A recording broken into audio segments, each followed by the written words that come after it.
Shalom everyone, and today we're going to study the secret of Tu BiShvat, the special New Year's celebration for the trees, the New Year's for the trees, for the tree basically, the 15th of the Hebrew month of Shvat, the full moon of the month of Aquarius, Shvat.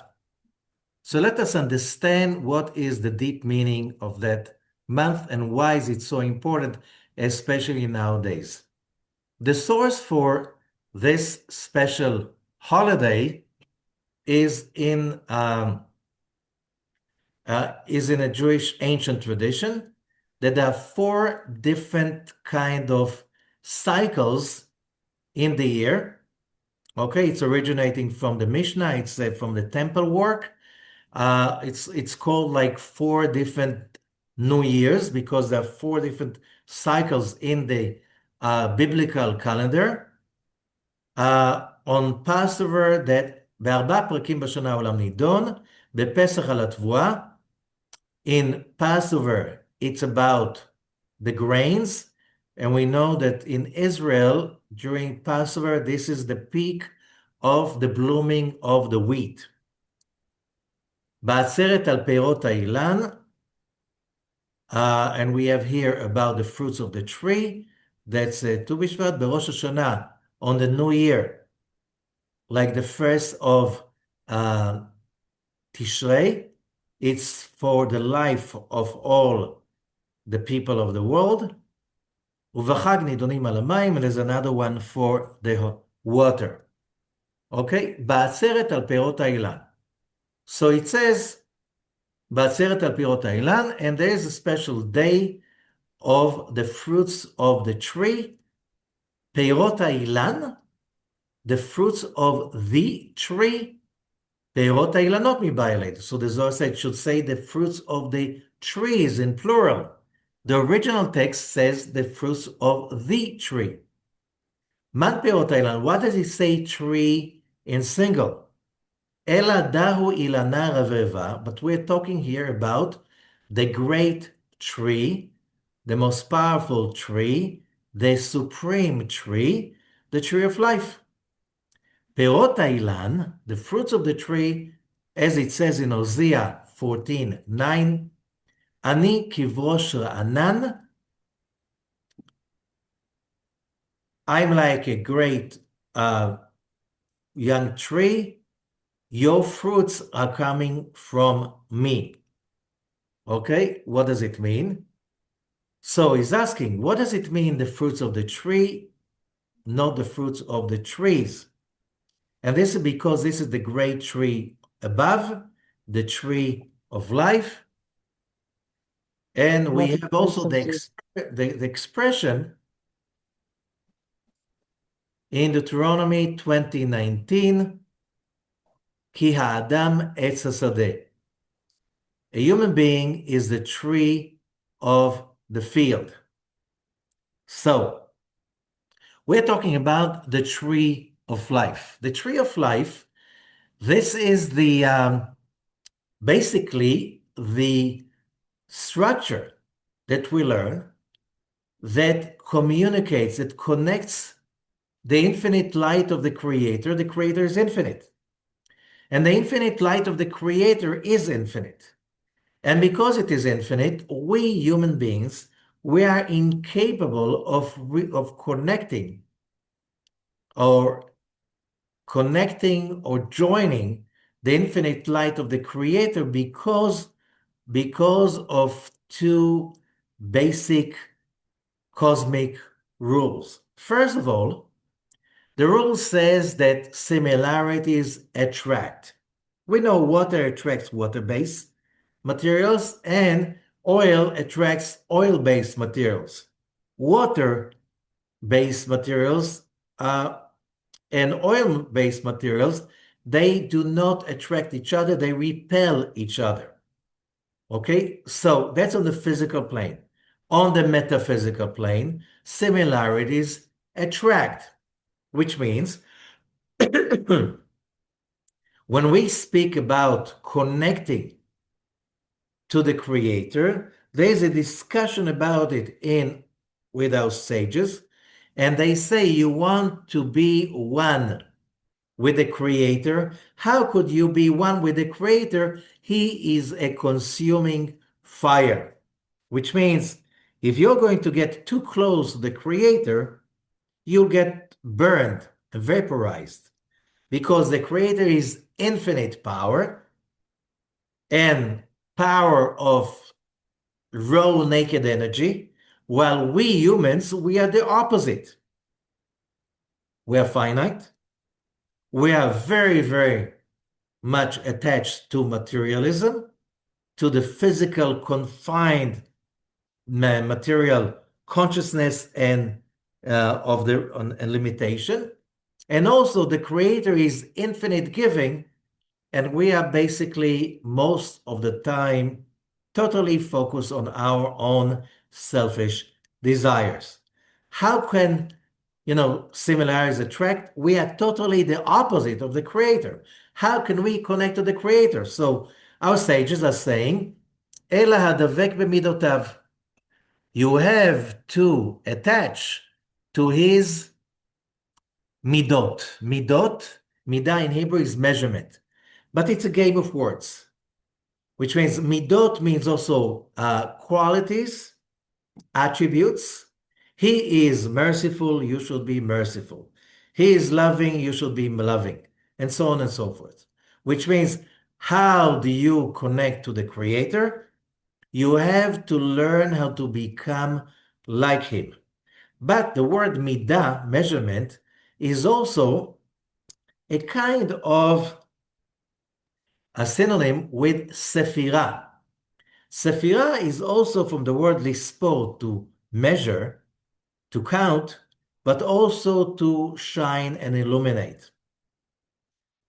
And therefore, it's a game of words to hint that if you want to connect to the infinite Creator, you have to use his emanations that from the Creator, he shares with us his life force through a cascade of lights called the 10 Sephirot, 10 emanations, in which every emanation descends and becomes a little bit darker as it descends, like there's a curtain between one emanation to another. So when we receive the light of life of the Creator, we receive it in a filter mode so it does not burn us alive. So how do I connect to the flow of the light of the Creator? This is through the tree of life. The tree of life is that network of emanations. And how do we tap into this network of emanations? It's a matter of consciousness. It's a matter of consciousness that makes us vibrate in that frequency so we can tap into the tree of life. And today, we are in the 21st century. Who can survive and flourish without a network? We need a network when we're talking about network of connections with other people in order to make a living. It's all about networking.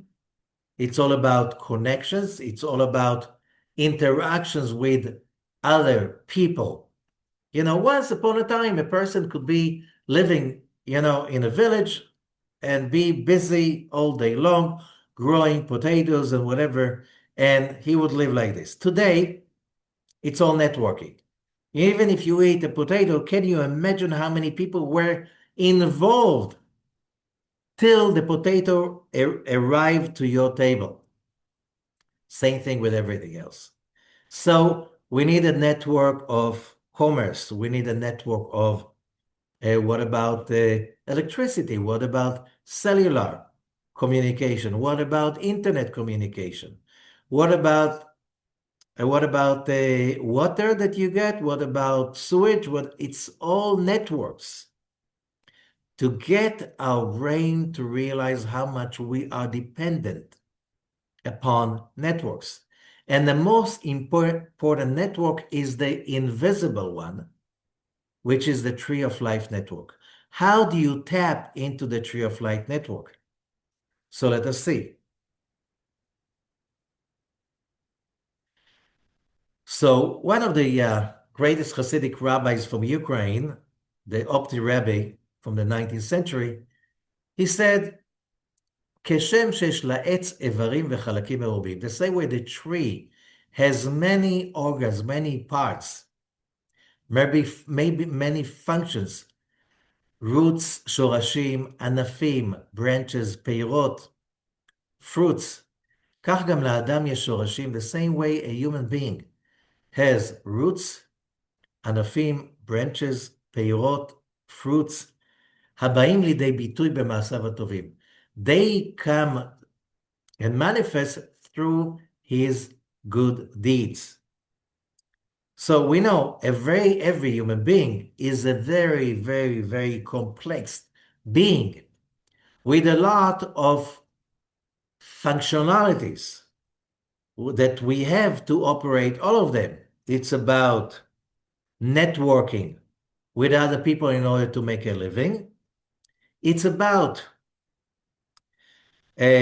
relationships with a wife, a husband, children, community relationship. That's networking that is also very, very important.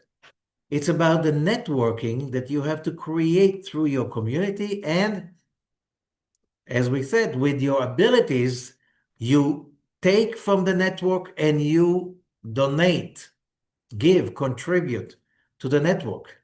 And that's how you grow. You know, if you just try to be off the grid by your own, Rabbi Ashlag, the founder of the Kabbalistic modern movement, said if you cut yourself off the network, you'll be punished terribly. Yeah, maybe you can live in a forest by yourself and you don't depend on any network, but you will live such a primitive life because you need thousands of people for the food that comes to your table, for the clothes you're wearing, for the information that you get in order to make a living, for all what is the network of your life. It's the tree of life. As above, so below. Another thing, when you look at the tree and you think you see the whole tree, and only with a second thought, what about the roots? Same thing when you see a human being. You think you see the whole human being. What about the soul? The same way you cannot see with the eyes, the roots, but you figure out the roots, otherwise the tree won't be able to stand. The tree won't be able to survive and to live and to flourish without the roots. The same way you cannot see the human soul. Without it, the human being would not flourish, would not grow, would not survive even a minute. So we go back to the Zohar. And then this is the Zohar of Parashat Yitro, verse 29. רבי אבא אמר, בכמה מקומות למדנו שהקדוש ברוך הוא כל מה שעשה למעלה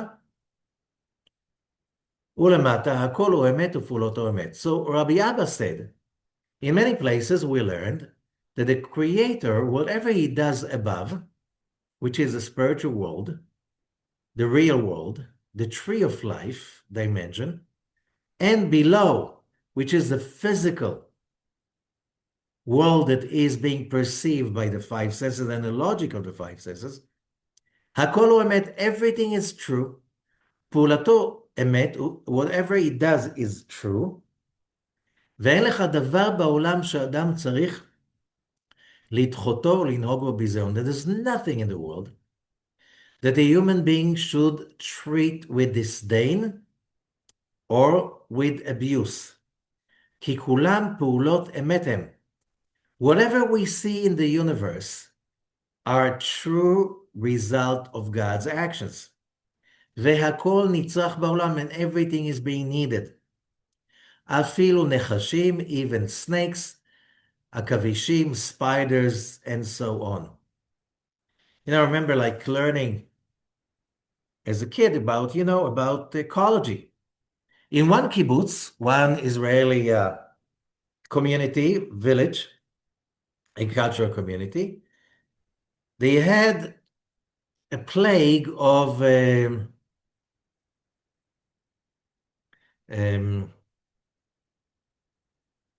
forgot the name. It's a kind of a small mammal who was breaking into the chicken where the chicken were growing and killing them. So the whole kibbutz, the whole village got together to kill all of those animals. So there was less killing of chickens. The next year, there was a plague of snakes, which means you basically broke the balance in nature. You didn't realize that those animals, they killed the chickens, but they also killed the snakes and monitor their population. So we know that everything is needed, and that the Zohar is stating that whatever you think does not belong, it does belong. Sometimes it needs to be transformed back to its healthy stage, because even animals, when we're talking about the snakes, if there are too many snakes, they become, it's a problem. Why? Too many deers, too many gazelles, it's a problem because after a while, there's no grass anymore to eat. So you need wolves, you need lions, you need to basically control the population of all of these antelopes or whatever beasts that eat the grass. So everything is needed. I don't know if you heard one of the most amazing stories is when wolves returned to Yellowstone Park after many decades, they were not present. And within few years, the whole geography of the Yellowstone Park changed because there were too many deers, and they ate all the grass on the shores of the rivers. And because of that, there was not enough place for the geese to lay eggs. And when the wolves came back and the deers went back into the mountains and away from the banks of the rivers, and the grass went back to grow on the rivers, and then so many more species of animals came back to the park. They were absent for decades. And slowly, the whole geography, even the rivers were flowing more slowly because all the vegetation of the riverbanks, and the beavers came back. The whole thing changed just because the wolves were missing. So we thought the wolves were the bad guys. And look, some few wolves came back, and just from the fear of the wolves, the deer disappeared from the riverbanks, and then they changed the whole flora and fauna of the whole Yellowstone Park. So you have to remember, no bad guys. It just when people or animals are not in the right place, everything needs not to be eliminated, but to return to its place and transform to the best behavior of that kind. And that's also understanding that the tree of life has many branches, many leaves, and that's why nature, humanity, the animal kingdom, the flower kingdom, the vegetation, it's all of them, everything is interconnected. Everything is basically just outpost of higher spiritual forces that are part of the tree of life. Now, we know that the month of Aquarius, Chodesh Shvat, this is the month of Tu BiShvat. It is being ruled astrologically by planet Saturn. Saturn is the ruling planet of, according to the ancient Hebrew astrology, it's the ruling planet of Capricorn and Aquarius. And it is the planet of wisdom. What does it mean? That during Capricorn and Aquarius, this is a great opportunity, which we call the time of Shovim, to draw, to acquire higher level of spiritual wisdom. The letters, according to the Kabbalistic tradition, the letters for these months, you have the letter Ain for Capricorn and the letter Tzadik for Aquarius. If you look at these two letters, when they come together, they form a word, Etz, a tree. Okay, and that comes to fruition in the month of Shvat. Also, the letter Tzadik of the month of Aquarius, Shvat, is Tzadik represents the power of Sefirat Yesod, which is that Sephirah that unites between the supreme spiritual part of the tree of life and the lower part of the tree of life, which is human existence and consciousness. So the letter Tzadik Yesod, foundation, Tzadik Yesod Olam, is the letter for the month of Shvat. And that's why also we know that the month of Tevet and the month of Shvat, both of them are very, very powerful acquiring wisdom, especially in the month of Shvat. In Tevet, it's more wisdom from do's and don't do's. From the practical side, in Shvat, it's from the freedom side. What does it mean, freedom side? From the spiritual awareness. Because when you know, let's say when you know the rules of driving, after you know it very well, you can drive freely because you know what to do, what not to do. You don't have to think anymore about the do's and don't do's. You just think about getting to where you need to get and enjoying the ride. Here is about life. The month of Capricorn is about the do's and don't do's that you have to understand them well. But after you master the do's and the don't do's, you can soar to that level of enjoying the ride, which is, what is the ride? The ride is the ride of human beings towards enlightenment. And how do you get that enlightenment? You have to achieve freedom. Freedom from fear, freedom from all of what is basically enslaving us in our day-to-day life. And we know today, it's like you could see it all over the social networks and all over the books published right now, and more and more and more, how it is important for human being to have a consciousness and awareness of freedom, an awareness of a life that is free of fear, free of burden, because your thinking is what creates your being. Your thinking is what creates your frequency. It's all about climbing the levels of the tree of life.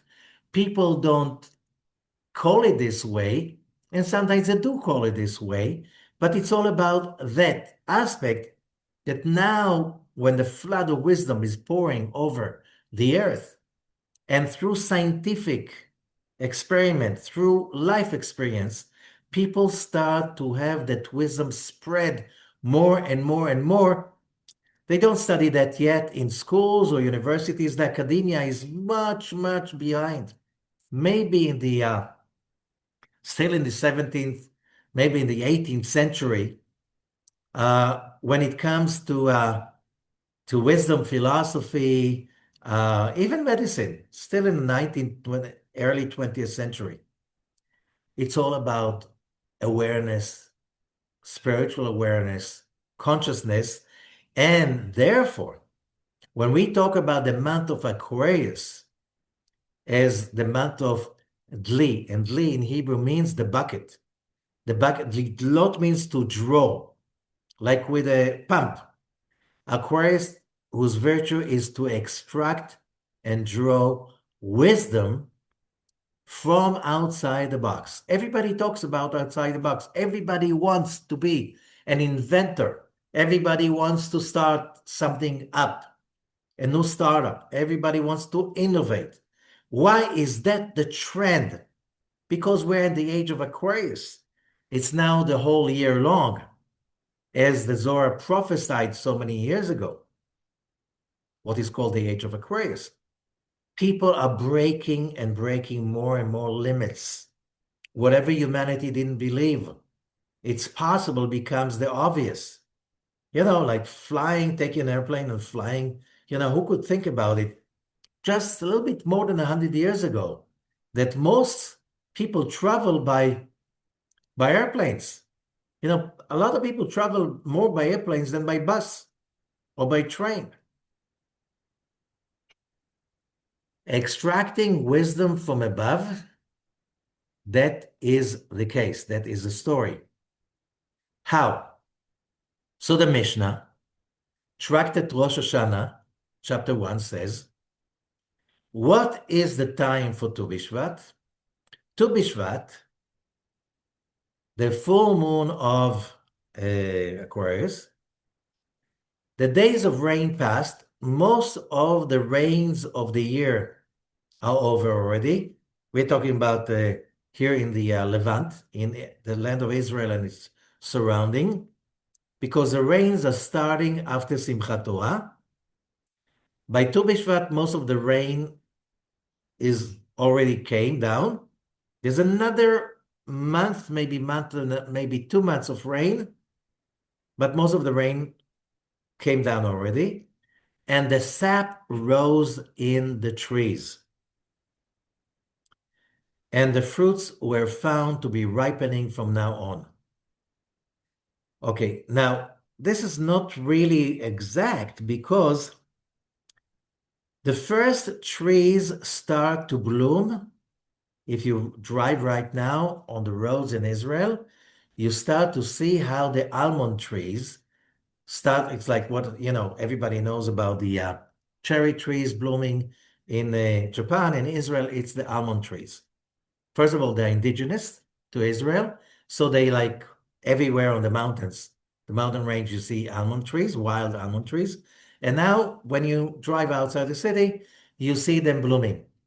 Inside the cities, you have almond trees also growing in people's backyards or front yards, and you see them blooming also. They're the first one to bloom, and then the others start to bloom. So what about the ripening of the fruits? So we're talking about something much deeper than that. And what does it mean that the sap grows in the trees? Which means like, if you look at the ground, it's like the ground is wet since October already. Now it's already February. So the trees had enough time to draw the sap. It's not in Israel and its surrounding, it's not frozen in the winter. In the winter, it's like more like a European spring. Everything starts to be green with the first rains in October, November. Now everything starts to grow. So the trees, it's not that cold. It's not frozen. So what are we talking about? And the answer is, Rashi says, Rashi, the great commentator, 11th century France, what is the discussion? Because there's an argument between two schools of thought in ancient Israel. We're talking about more than 2,000 years ago. There was the school of Shammai and the school of Hillel. And the Opter Rabbi, Ohev Israel, said, from the school of Shammai, said the sap is starting to rise on the new moon of Aquarius. That's when it started. And that's why when you have to start celebrating Tu BiShvat, starting that day, the day of the tree, the tree. Now, Hillel say it's on the full moon, not in the new moon. By the way, in the Chinese calendar, they celebrate the new year from the new moon till the full moon. Okay, so maybe they want to be covered by both schools, but the Horev said it's like these are 15 days that the light of God is showing up. This is when the tree of life force is being revealed. What's the tree of life force? The sap of the tree. Moses, when he is leaving the Israelites after 40 years leading them in the desert, he starts his last speech on the first day of Shvat. He is drawing the wisdom, which is the book of Deuteronomy, because this is the sap. This is the abundance that feeds human souls, the abundance of the tree of life, that is abundance of fulfillment and abundance of human spiritual divine consciousness. Both. This is the time. So, how do we connect to the power of the tree of life, that nourishes all the trees of the world coming in the coming year? So, as above, so below, human beings are like trees. So, our wisdom, it's a time to draw the wisdom and to have a quantum leap of spiritual awareness and awakening during this time. It's the same time also that the trees are getting their power, life force for the next cycle of the next year. How do we connect to that nourishment? First of all, it says about the Torah, it is a tree of life for the ones who are holding on to it. Okay, so the most important thing is the Torah study. When you study the Torah, if it is the 5 books of Moses, the prophets, all the rest of the books of the Holy Bible, if it is the commentaries like the Mishnah or the Talmud or the Zohar, especially the Zohar, because the Zohar is an extended, intensified power of the tree of life. So in the Zohar study, the Midrashim of the Zohar in subject that this is like on this day, it's very, very intensified with what? With the consciousness that we are not, and that's not just for today, not just for the Tu BiShvat, it's for the whole year long. We study the Torah because it is our connection to the tree of life. We do not study the Torah just to know factual ideas about, what to do, what's not to do, or what was the history of whatever, the 10 plagues, the Exodus from Egypt. This is not the purpose of the Torah.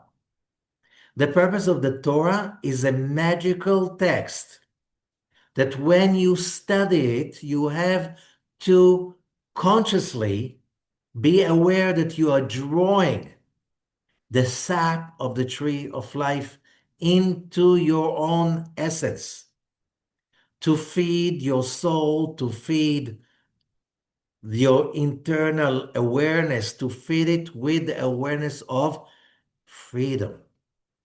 Freedom from pain, freedom from negative emotions, freedom from bondage. I can't, I can, I was told I can, I'm limited, I'm not limited, all of that stuff. Also on Tu BiShvat itself, eating fruits with that consciousness is also a great virtue. The fruits contain the power of the tree. The fruit is the concentrated power of the tree. Eating a tree, most of us cannot live like pandas. They eat bamboo. We cannot live on eating bamboo. But our digestive system cannot extract life from bamboo. We cannot extract even like giraffes that they eat the leaves from the trees. But the fruits are very concentrated and they have, because a concentrated amount of minerals and vitamins and, of course, energy. So that's why we eat fruits. But it's also the manifestation of the energy of the tree. Eating fruit allows us to harvest, okay, from the word Aquarius. In Aquarius is dli, to harvest, to draw. It's a full moon of Aquarius in the Hebrew calendar, so we can harvest. It's a full moon harvest of the energy of the full moon of Aquarius. Also, a new and tradition that was renewed in the last century, planting trees. So, of course, in Israel, this is a perfect time to plant trees because from now on, the winter is turning into spring. In many other countries, this is not the time to plant trees because the earth is frozen, so that's not what you do. So by planting trees, we connect to the participate in the important moment in the tree's new life, that it's really connected to the place it can become a tree, with a power that can be given to the tree for its entire life. That's why there's massive planting ceremonies all over the country in Israel on Tu BiShvat, which is basically the time that the trees right now, there's enough water for the next few months, 2 months, 3 months, so the tree can and it's enough warmth in the next coming month, so the trees can start, find a place, connect to the ground, connect to the earth, and start blooming and bringing life to the world. So basically, that's what Tu BiShvat is about. Any questions about it?